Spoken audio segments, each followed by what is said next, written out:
حضرت عثمان غنی رضی اللہ تعالیٰ عنہ حضرت عبداللہ ابن مسعود کے گھر آئے. یہ اس وقت آئے جب حضرت عبداللہ ابن مسعود سخت بیمار تھے اور موت و حیات کی کشمکش میں تھے.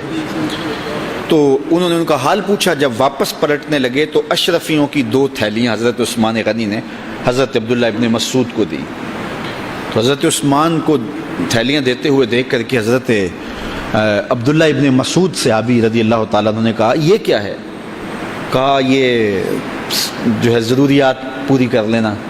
تو آپ نے کہا کہ میں تو جا رہا ہوں, میری تو ضروریات ختم ہو رہی ہیں. تو کہا حضرت آپ کی بیٹیاں تو ہیں, بیٹا تو ہے نہیں, تو یہ آپ کے بعد آپ کی بیٹیوں کے کام آ جائیں گے.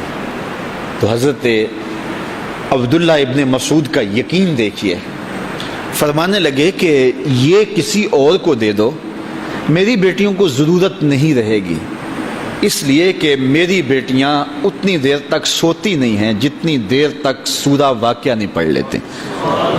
اور میرے رسول نے وعدہ کیا ہے, اور یہ بات میں نے اپنے کانوں سے سنی ہے, کہ سورہ واقعہ جو ہے وہ فقر کو دور کرتی ہے, اور میری بیٹیاں سورہ واقعہ کی عامل ہیں. تو کہا کہ یہ پریشانی مجھے تو نہیں ہونی چاہیے کہ میرے بعد میری بیٹیوں کو رزق کہاں سے ملے گا جب ان کے پاس سورہ واقعہ موجود ہے. کہا یہ اٹھا لو اور جا کے اس کو دو جس کے پاس سورہ واقعہ نہیں ہے. تو روز سورہ واقعہ پڑھو, روز سورہ واقعہ پڑھو, تو دیکھنا رزق کے دروازے کیسے کھلتے ہیں.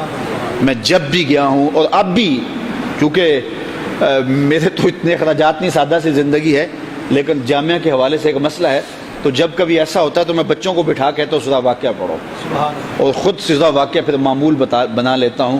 تو پھر اللہ ایسی جانب سے رزق دے دیتا ہے کہ پتہ بھی نہیں ہوتا.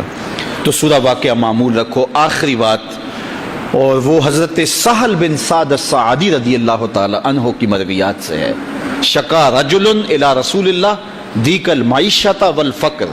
ایک شخص حضور کی خدمت میں حاضر ہوا, کہا حضور تنگ دست بڑا ہوں, کثیر العیال ہوں, بچے زیادہ ہیں, ذرائع آمدنی تھوڑے ہیں, میرے لیے کوئی نسخہ ارشاد فرمائیے. تو آقا کریم نے اس کو کیا نسخہ دیا؟ یہ سب سے آسان نسخہ, اذا دخلت الدار فسلم علیہ. جب گھر جائے تو گھر والوں کو السلام علیکم کہا کرو.